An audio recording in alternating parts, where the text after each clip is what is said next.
the magical moment of conducting, which is you go onto a stage, there's an orchestra sitting, they're all, you know, warming up and doing stuff. And I go on the podium, you know, this little office of a conductor, or rather a cubicle, you know, an open space cubicle with a lot of space.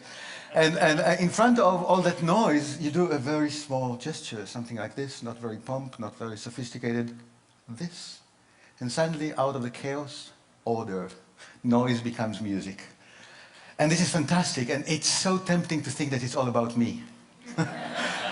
All those great people here, virtuosi, they make noise, they need me to do that. Not really. If it were that, I would just, save you the talk and teach you the gesture. So you could go out to the world and do this in whatever company or whatever you want, and you have perfect harmony. It doesn't work. Let's look at the first video. I hope you'll think it's a good example of harmony, and then speak a little bit about how it comes about.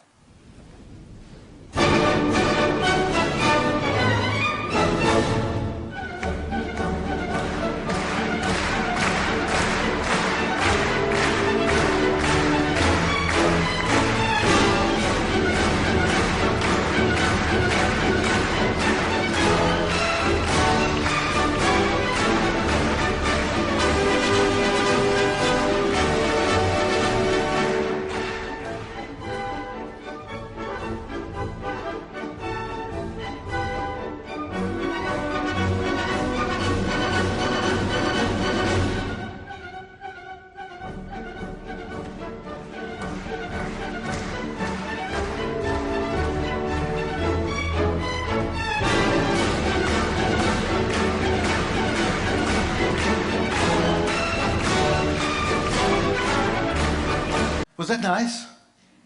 So if that was a sort of a success, now who should we thank for the success? I mean, obviously the orchestra musicians playing beautifully, the Vienna Philharmonic Orchestra. They don't often even look at the conductor.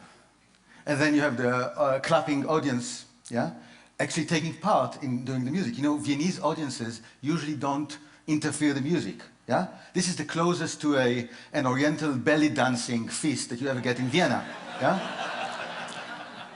Unlike, for example, in Israel, where audiences cough all the time. Yeah? You know, Arthur Rubinstein, the pianist, used to say that anywhere in the world, people that have the flu, they go to a doctor. In Tel Aviv, they come to my concerts. Right? So that's a sort of a tradition. But Viennese audiences do not do that. But here they go out of the regular just to be part of that, to become part of the orchestra, and that's great. You know, audiences like you, yeah, make the event. But what about the conductor? What can you say the conductor was doing actually?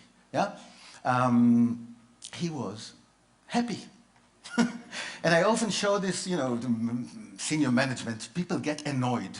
You come to work, how come you're so happy? Something must be wrong there, yeah?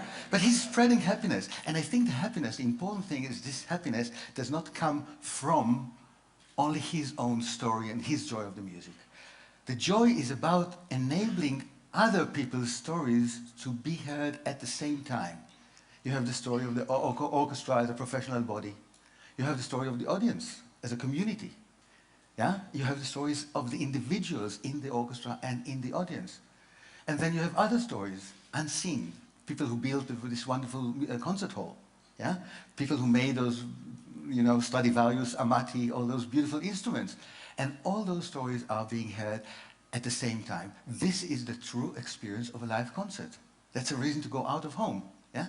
But not all conductors do just that. Let's see somebody else, a great conductor, Riccardo Muti, please.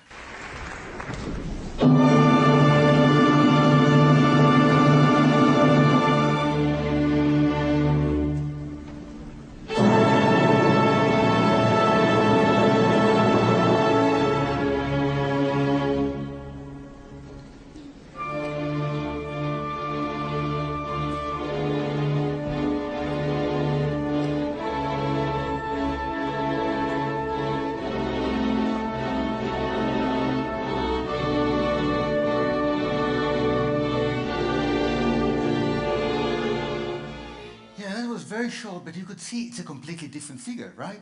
He's awesome, he's so commanding, yeah? So clear. maybe a little bit over clear. Can we have a little demonstration? Would you be my orchestra for a second? Can you sing, please, the first note of Don Giovanni? You have to sing, oh, and I'll stop you. Okay? Ready? Well, come on, with me. If you do it without me, I feel even more redundant than I already feel. So, please, wait for the conductor. Now, look at me, and I stop you. Let's go.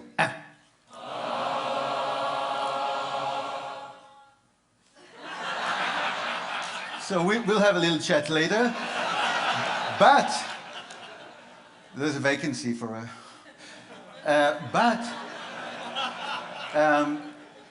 you could see that you could stop an orchestra with a finger. Now what does Riccardo Muti do? He does something like this. Oh. And then sort of... So not only the instruction is clear, but also the sanction. What will happen if you don't do what I tell you? So, does it work? Yes, it works. To a certain point. When Muti is asked, why do you conduct like this? He says, I'm responsible. Responsible in front of him. Now, he doesn't really mean him, he means Mozart, which is like the third seat from the center. So, he said, if I'm responsible for Mozart, this is going to be the only story to be told. It's Mozart as I, Riccardo Muti, understand it. And you know what happened to Muti?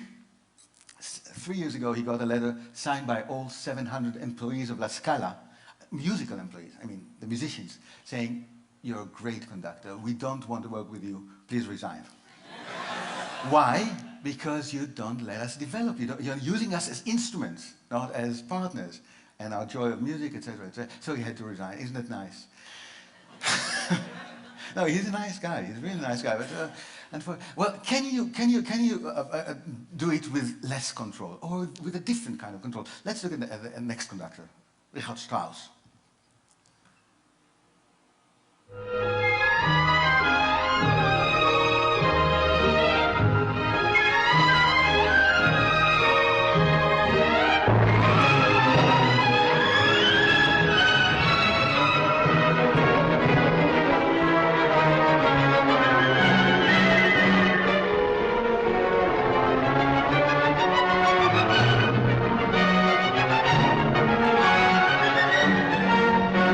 I'm afraid you'll get the feeling that I really, picked up on him because he's old, and it's not true. When he was a young man, about 30, he wrote what he called the 10 Commandments for conductors.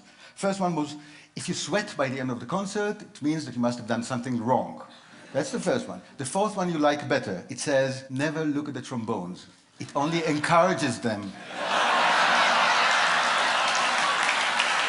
So, the whole idea is really to let it happen by itself. Do not interfere. But how does it happen? Did you see him turning pages in the score?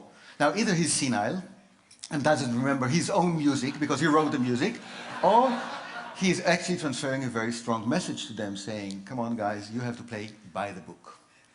So it's not about my story, it's not about your stories, it's only the execution of the written music, no interpretation. Interpretation is the real story of the performer. So no, doesn't want that. That's a different kind of control. Let's see another super conductor, a German superconductor, Herbert von Karajan, please.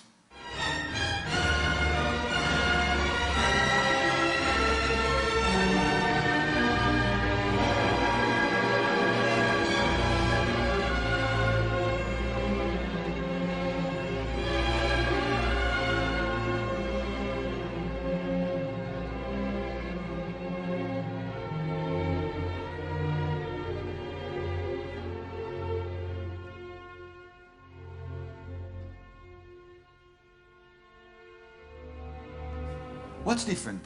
Did you see the eyes? Closed. Did you see the hands? Did you see this kind of movement? Let me conduct you twice. Once like a Muti, and you'll clap. Just once, and then like Karajan. Let's see what happens, okay? Like Muti. Be ready? Because Muti... Okay? Ready? Let's do it. And then. Good. Now like a Karajan. Since you're already trained, let me concentrate, close my eyes. Come. Why not together? Because you didn't know when to play. Now, I can tell you, even the Berlin Philharmonic don't know when to play. Yeah? But I'll tell you how they do it. No cynicism. This is a German orchestra, yes? They look at Karajan, and then they look at each other. Like, do you understand what this guy wants? And after doing that, they really look at each other, and the first players of the orchestra lead the whole ensemble in playing together. And when Karajan is asked about it, he actually says, yes, the worst damage I can do to my orchestra is to give them a clear instruction, because that would prevent the ensemble, the listening to each other that's needed for an orchestra. Now that's great. What about the eyes? Why are the eyes closed? Yeah? There's a wonderful story about Karajan conducting in London, and he cues in a flute player like this. The guy has no idea what to do. So, Maestro, with all due respect, when should I start? What do you think Karajan's reply was? When should I start? Oh yeah. He says, you start when you can't stand it anymore. Meaning that you know you have no authority to change anything. It's my music. The real music is only in Karajan's head, and you have to guess my mind. So you are under tremendous pressure because I don't give you an instruction, and yet you have to guess my mind. So it's a different kind of a very spiritual, but yet very firm control. Can we do it in another way? Of course we can. Let's go back to the first conductor we've seen. Carlos Kleiber, his name. Next video, please.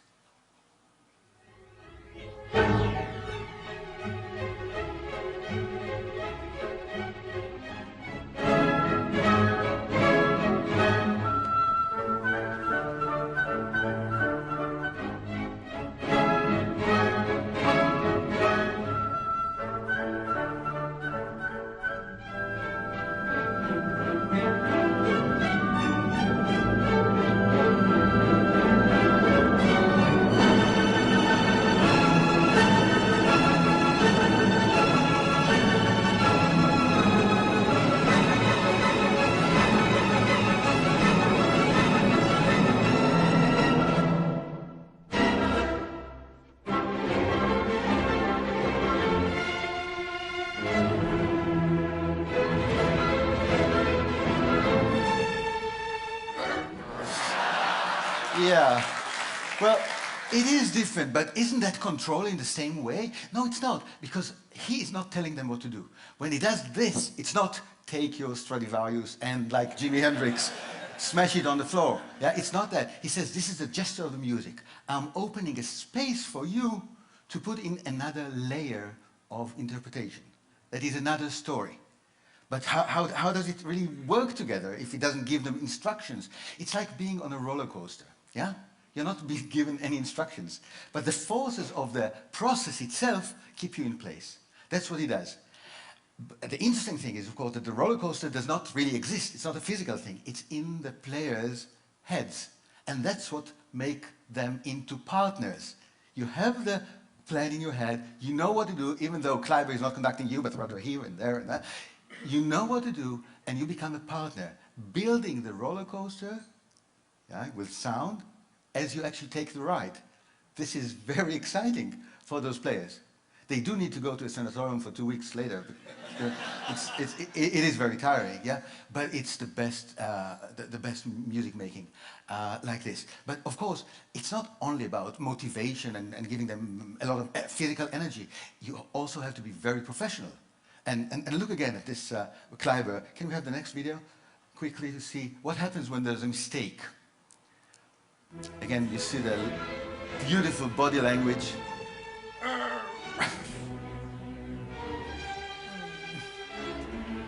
And now there's a trumpet player who does something not exactly the way it should be done. Go on with the video. Look. See? Second time for the same player. And now the third time for the same player.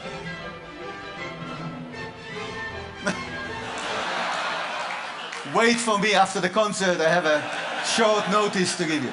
You know, when it's needed, the authority is there. It's very important. But authority is not enough to make people your partners. Let's see the next video, please. See what happens here. You might be surprised, having seen Kleiber as such a hyperactive guy. He's conducting Mozart. whole orchestra is playing. Now something else. Huh.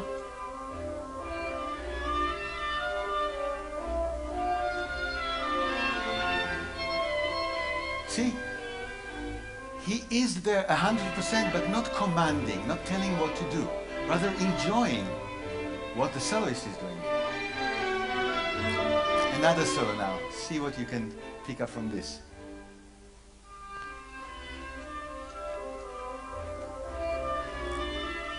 Look at the eyes. Okay. You see that? First of all, it's a kind of a compliment we all like to get. It's not a feedback. It's, yeah, it comes from here.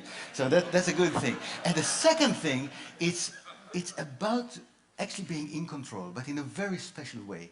When Kleiber does, did you see the eyes going from here? Come, you know what happens? Gravitation is no more. Kleiber not only creates a process, but it also creates the conditions in the world in which this process takes place.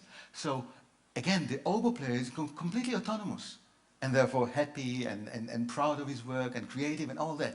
And the level in which Kleiber is in control is a different level. So control is no longer a zero-sum game. You have this control, you have this control, and only put together in partnership brings about the best music. So Kleiber is about process, Kleiber is about conditions in the world, but you need to have process and content to create a meaning. Lenny Bernstein, my own personal maestro, since he was my great teacher, Lenny Bernstein always started from the meaning. Look at that, please.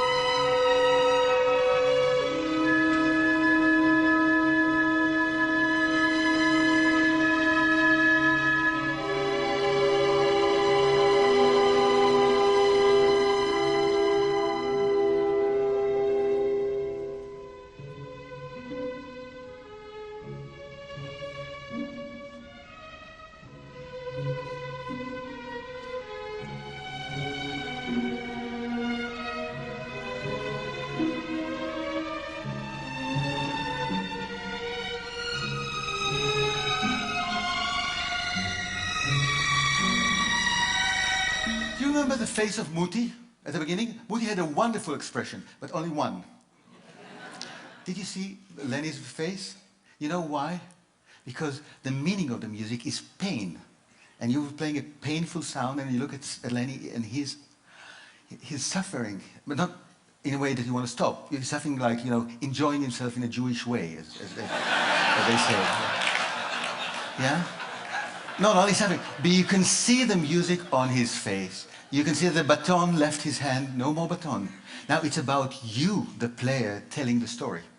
Now it's a reverse thing. You're telling a story and you're telling a story. And even briefly, you become the storyteller to which the community, the whole community, listens to.